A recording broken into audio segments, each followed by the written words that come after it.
오늘 우리에게 주신 하나님의 말씀 요한복음 3장 25절서부터 30절까지의 말씀입니다.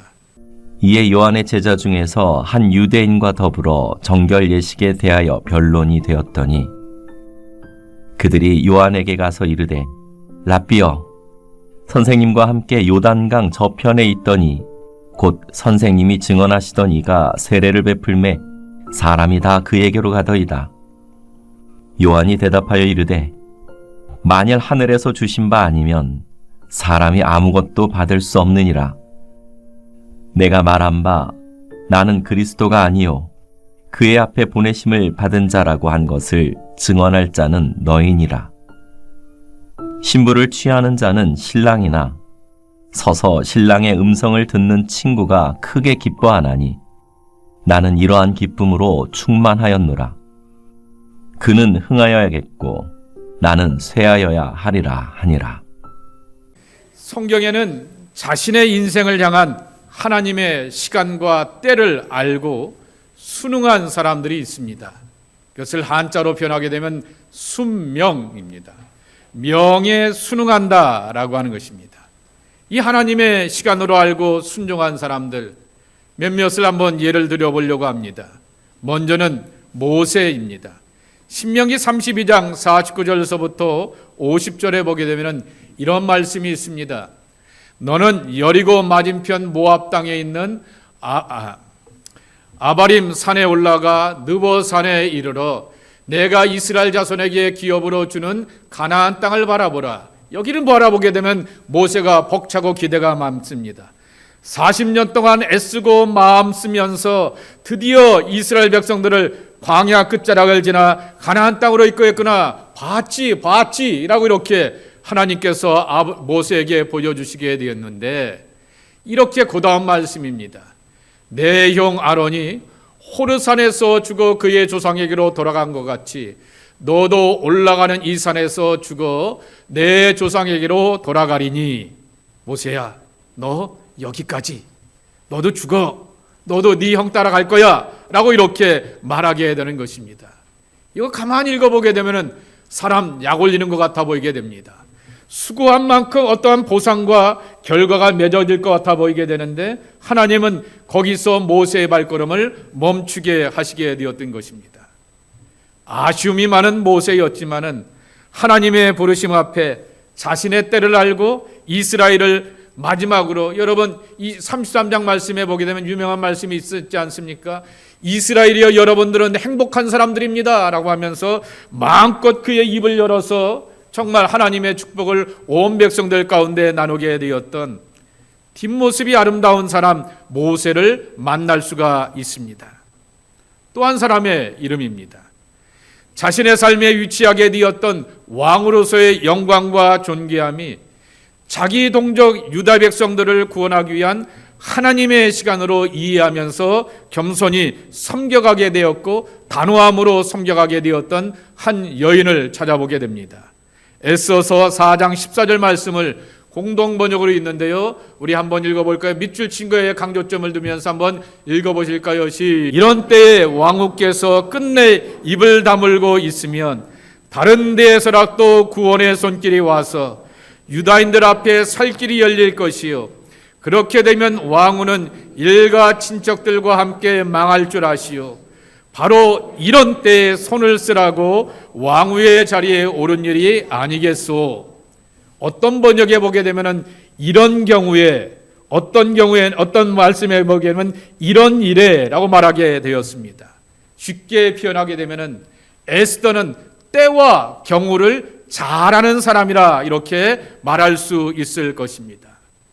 오늘 본문의 주인공이었던 세례 요한도 시간의 주도권, 삶의 주도권이 하나님께 있음을 알고 믿고 따라왔던 사람이라고 하는 것입니다. 하나님께서는 우리가 살아가는 삶의 환경 가운데서 시간의 제약을 받게 됩니다. 오늘이 주대인데 이것까지 내가 미처 하지 못하게 되었네 라고 하면서 내 경험과 능력으로 도저히 마감을 하지 못하게 되었던 일들을 우리가 만나게 되는 것입니다.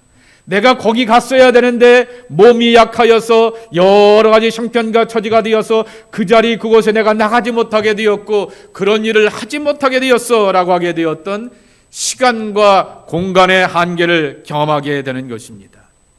제약을 받는 그것은 우리에게 있어서 저주가 아니라 제약을 종종 경험하게 하시는 것은 하나님의 일깨우심이라고 하는 것입니다. 삶의 주인은 내가 아니라 하나님이시다라고 하는 것을 확인시키시며 하나님의 시간과 공간 안에 겸손히 살아갈 것을 우리에게 요구하십니다. 오늘 본문의 주인공 세례 요한을 제가 이렇게 이름을 붙여보았습니다. 지월, 예수님을 가리키는 손가락이라고 하는 거죠. 손가락으로 예수님을 가리키게 되었습니다. 예수님 하면서 손가락을 가리키게 되었는데 사람들이 말합니다. 아유, 목사님의 손가락이 짧으네요.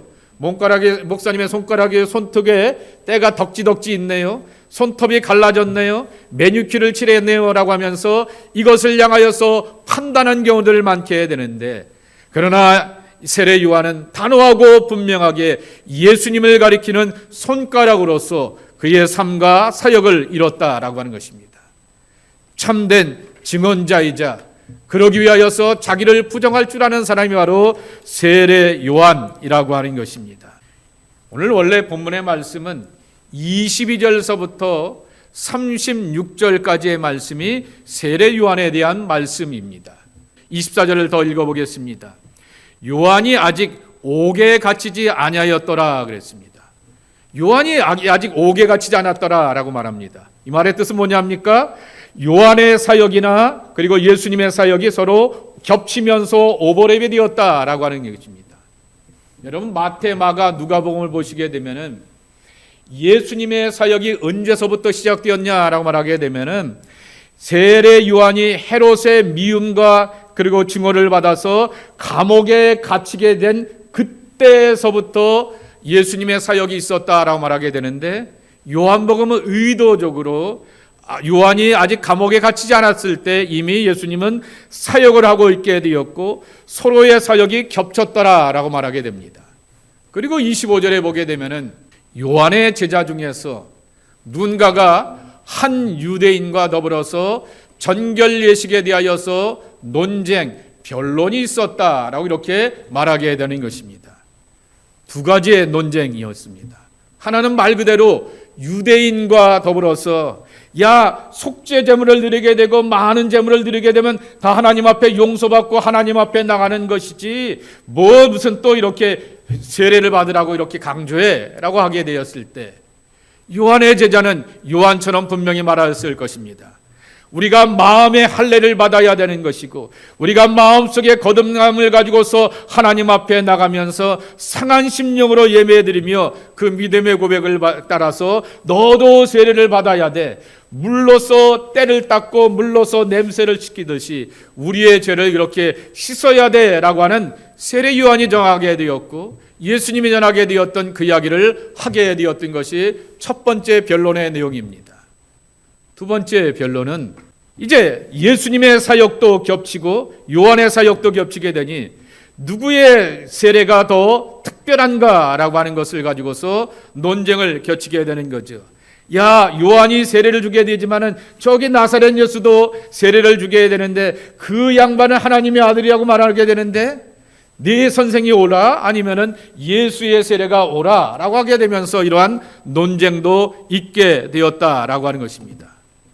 어떻게 보게 되면은 제자들의 입장에서 보게 되면은 우리 선생과 예수라고 하는 그분과 서로 이렇게 경쟁 관계에 있는 것처럼 보이게 될 것입니다.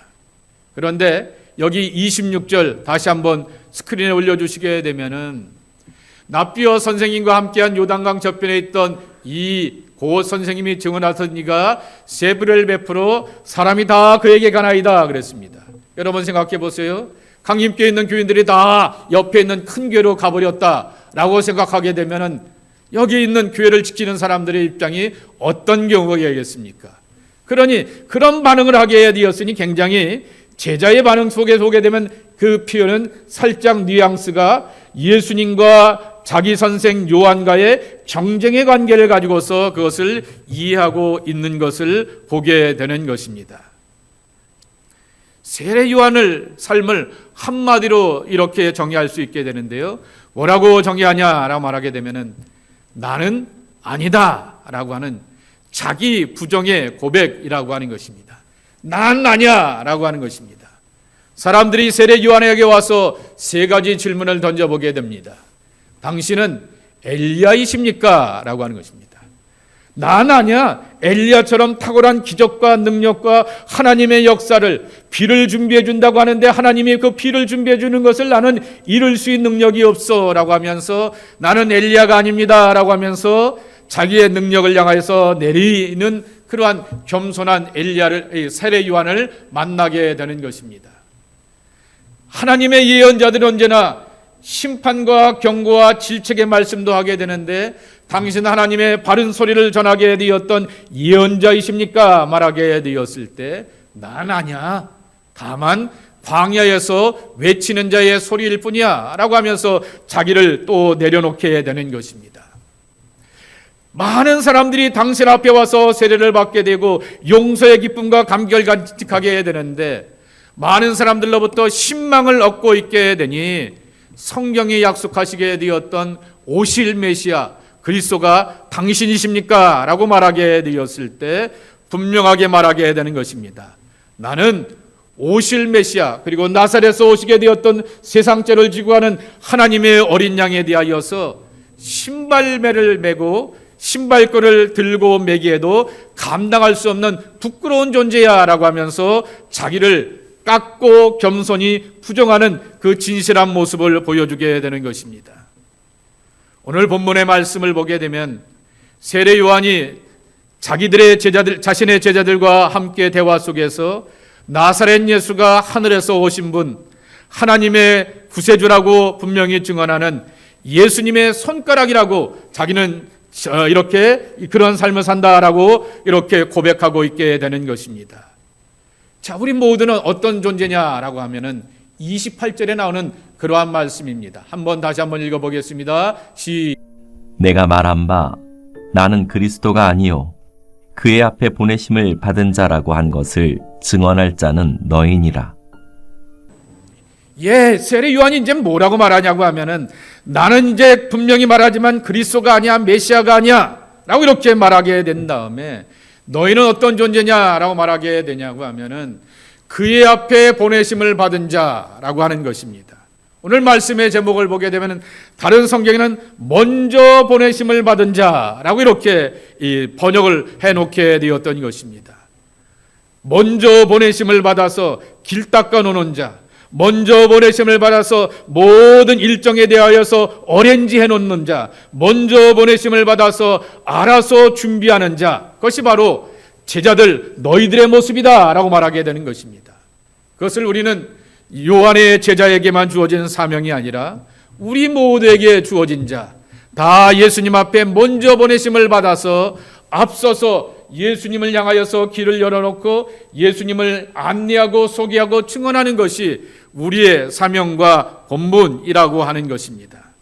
그러기 위해서는 우리가 어떻게 살아야 될지 요한이 가르쳐주게 되는 것입니다.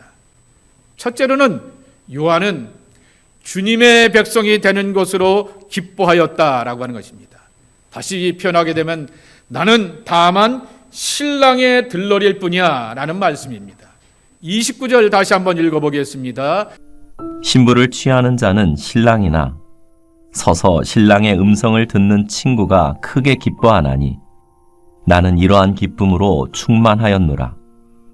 우리가 잘 아시는 것처럼 갈릴리 가나 혼인잔치를 통하여서 예수님을 만나는 것은 물이 변하여 포도주가 되는 기쁨과 즐거움을 함께 나누면서 먹고 즐기는 혼인잔치이다라고 하는 것을 말씀하시게 되는데 그것을 알고 있게 되었던 요한이 이렇게 말하게 됩니다.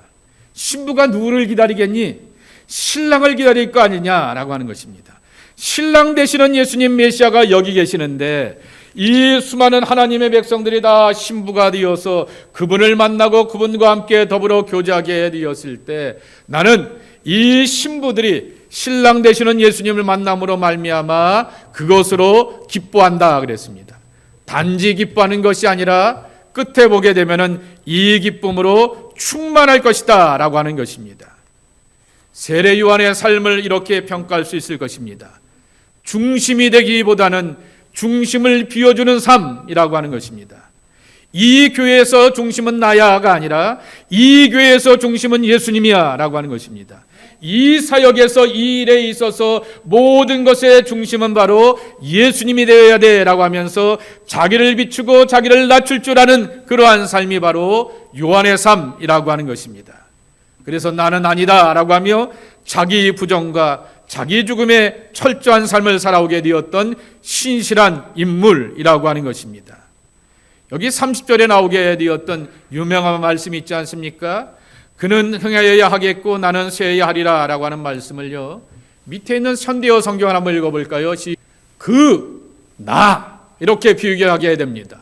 더욱더 그리고 더욱더 비교합니다. 위대해지고 작아지고 그랬습니다.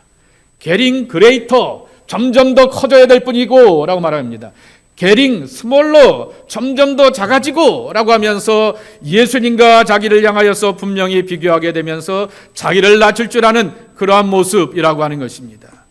종종 신앙 공동체 안에 보게 되면은 자신이 빛나려고 하는 그러한 사람들을 만나게 됩니다. 그러나 진정한 섬김과 사랑의 신실함은 예수님의 이름과 예수님의 능력과 예수님의 역사가 높여지고 하이라이트를 받게 되는데 있다라고 하는 것입니다. 예수님이 주인공이 되고 주역의 역할을 감당해야 한다라고 하는 것입니다. 여러분, 제가 지난주에 이분에 대한 이야기를 읽게 되면서 은혜를 받게 되었습니다. 이 책을 하나 여러분들 앞에 소개하게 되냐고 하면은 기름때 묻은 원숭이의 미국 이민 이야기, 송석춘이라고 하는 분이 쓰시게 되었는데요. 이분이 공군 대위를 이렇게 공군 학사 장교를 마치게 되고 이제 현대자동차에 입사를 하게 됩니다. 1970년입니다. 당시 보통 사람이 월급을 2만 원 받게 되었는데 이분은 현대자동차에 입사하게 되면서 13만 원을 이렇게 받았다고 합니다. 5배, 6배를 받게 되었던 거죠. 그래서 이렇게 잘 살아가게 되고서 있는데 어느 날 출장을 가다가 여러분들처럼 미국에 이렇게 캐나다에 꽂혀갖고 미국에 가서 살아야겠다, 애들을 키워야겠다, 애들이 4명이었는데요. 그렇게 키워야겠다라고 이렇게 마음을 먹게 되면서 자동차에서 일을 하였던 그 경험을 가지고서 플로리다에, 지금도 생각해 보세요. 1978년 이렇게 후반부에 가서 이민을 하게 되었는데요.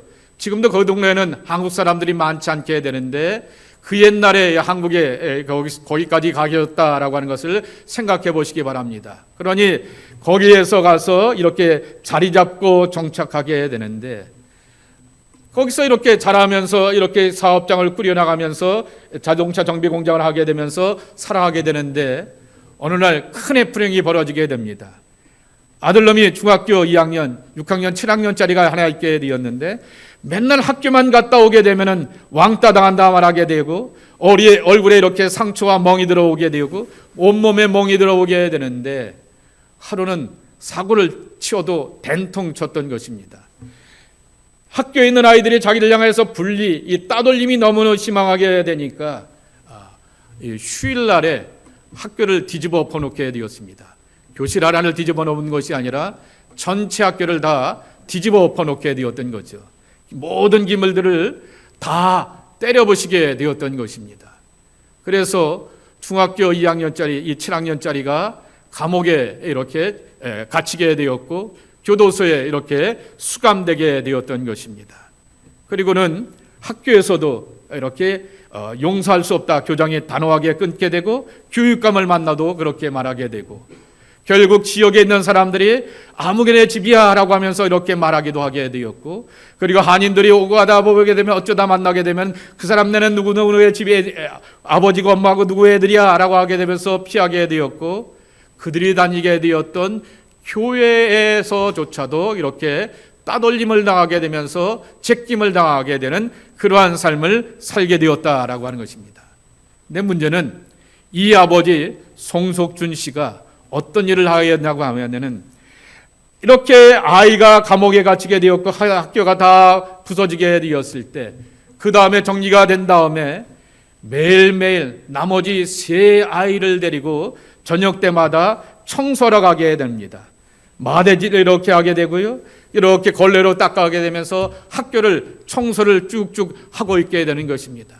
청소는 그냥 이렇게 학교에서나 주변의 사람들이 잠시 휴업 좀 하는 거다라고 이렇게 생각하게 되었는데 6개월이 되어도 변함없이 계속해서 청소질을 하게 되는 것을 알게 되었고 진심이구나라고 하는 것을 알게 되었던 것입니다.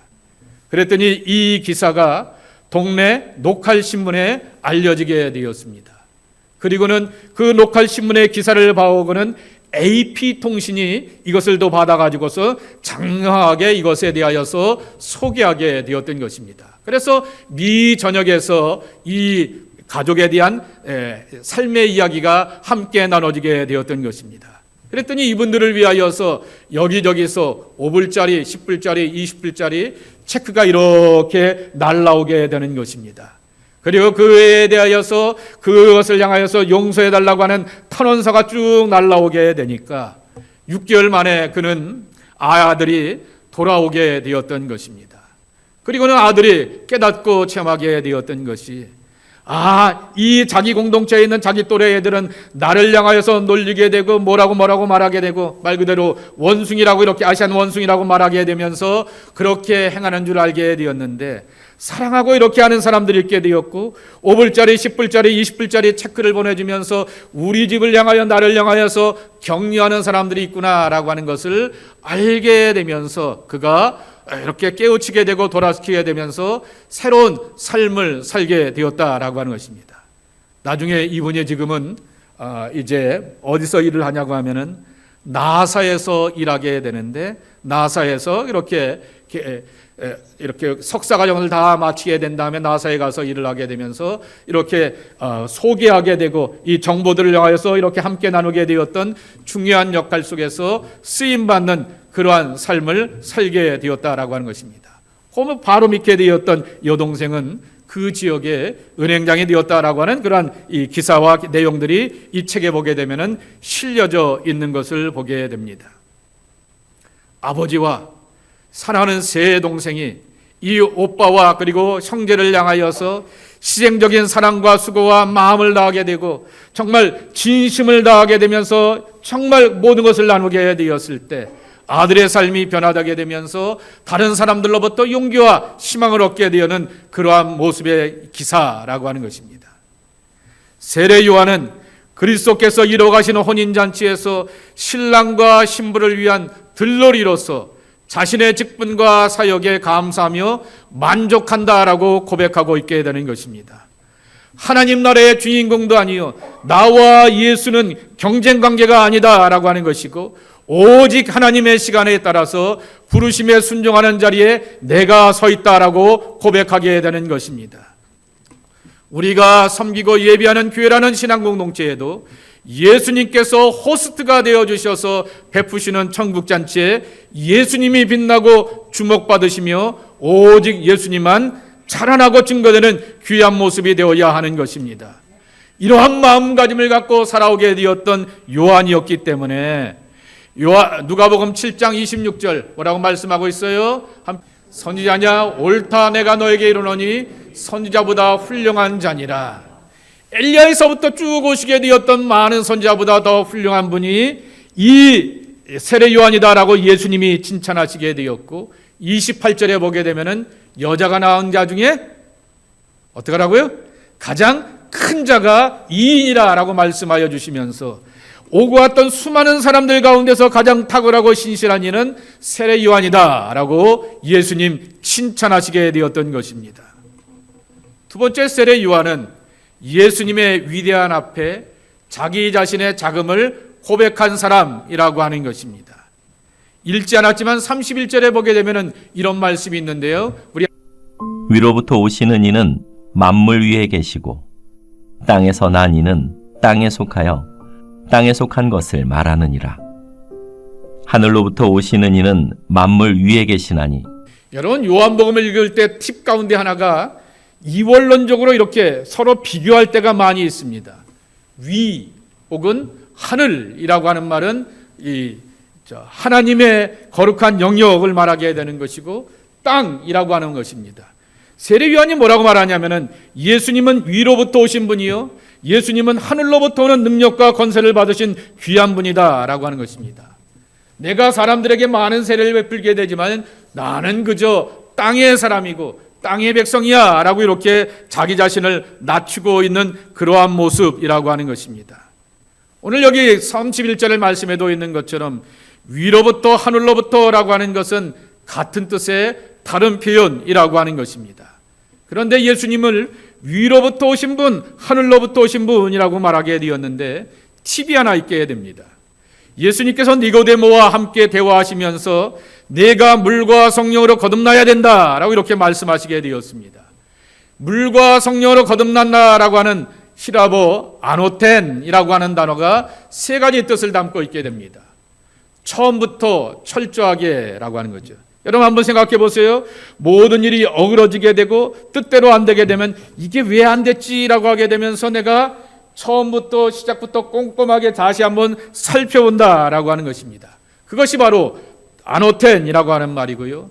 본어게인이라고 말하게 되었을 때 거듭나야 한다라고 하는 말이 다시라고 하는 말이 두 번째 의미이고요.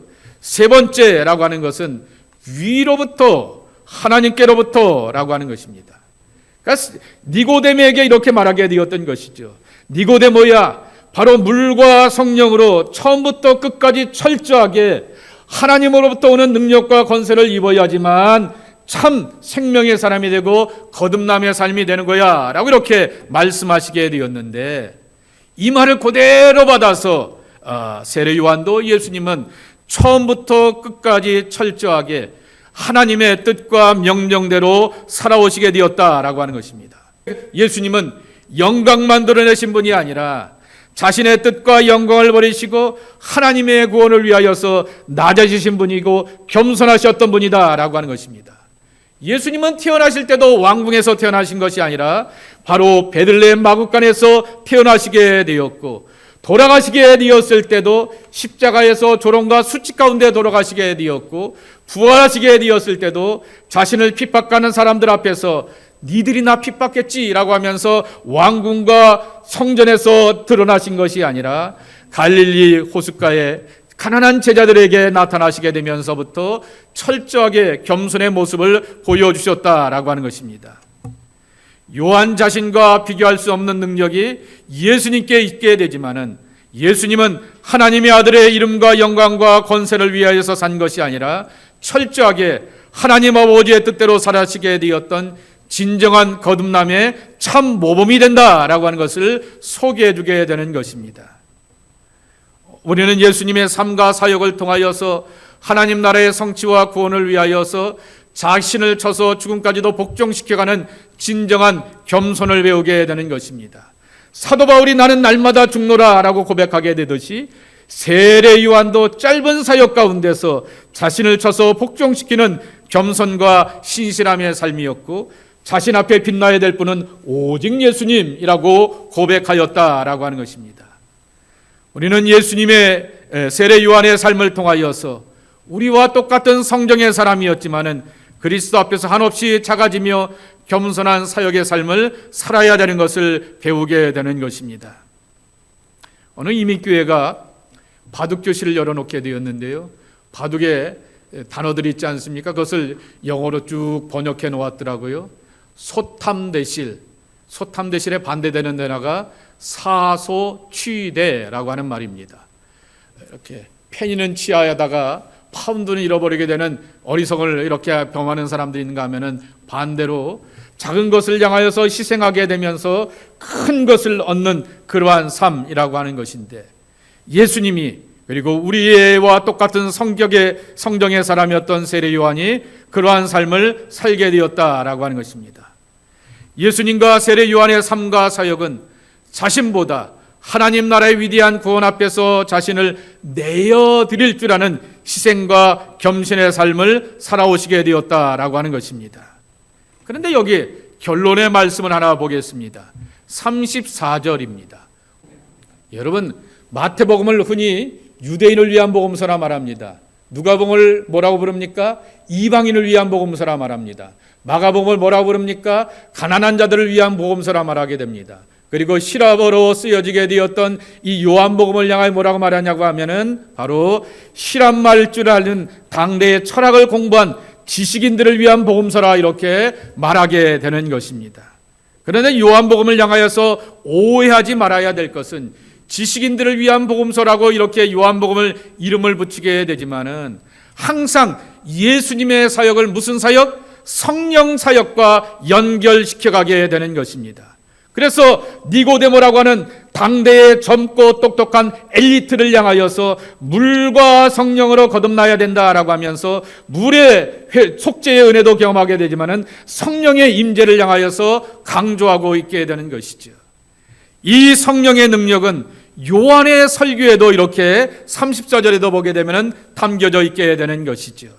그래서 하나님이 보내신 분은 하나님의 말씀을 하나니 하나님의 말씀을 이렇게 주구장창 잘 전할 수 있게 되고 놀라운 결실을 맺게 되었던 것도 하나님의 성령이 한량없이 그와 함께 해주셨고 퍼부어 주셨기 때문이다 라고 말하게 되는 것입니다. 우리는 흔들리는 세파 가운데서 흔들리지 않는 견고한 신앙으로서 내 신앙 가운데 힘이 있고 능이 있기를 원합니다. 오늘 말씀의 제목처럼 예수님 앞서가서 보내심을 받게 되어서 살아가는데 앞서 보내심을 받은 자가 힘이 없어서 비실비실하게 되고 앞서 보내심을 받게 되었던 사람이 지혜가 없고 용기가 없어서 주님의 길을 예비하고 닦아놓는데 열어놓지 못한다라고 하게 되면 어떻게 감당할 수 있느냐라고 하는 것입니다. 학교를 가서 공부를 많이 해야 되느냐? 전문적인 전문가가 되어야 하느냐? 아니라고 하는 것입니다. 오늘 요한이 결론을 맺게 되는 것입니다. 세상 끝날까지 나와 동행하시는 하나님의 성령, 힘이 되어주시고 지혜가 되시고 능력이 되어주시는 성령님을 붙들고 의지할 때 우리는 앞서 보내심을 받은 사람답게 우리의 사명과 본분을 온전히 감당할 수가 있다라고 하는 것입니다. 하나님의 성령이 저와 여러분들 가운데 함께하여 주시어서 우리 앞에 보내심을 받게 되었던 부르심의 사명들 잘 감당하고 요한처럼 주님 앞에 칭찬받는 하나님의 사람들이 저와 여러분의 모습이 되기를 예수님의 이름으로 간절히 축복합니다. 하나님, 앞서 버리심을 받아서 길 닦아 놓아야 되겠고 또한 안내해야겠고 증언해야 될 텐데 체력도 있어야 되겠습니다. 지혜도 있어야겠습니다. 말과 삶의 설득력도 있고 온전한 처신이 되어야 하겠습니다. 하나님의 성령이 우리에게 지혜가 되시고 감동이 되시고 능력이 되어주시고 예비하심으로 함께 하신다라고 말씀하여 주셨사오니 성령의 사람이 되어서 이 온전한 사역과 사명을 잘 감당하는 주의 사람들이 저희들 모두가 되게 하여 주옵소서. 예수님의 이름으로 축복하며 기도합나이다. 아멘.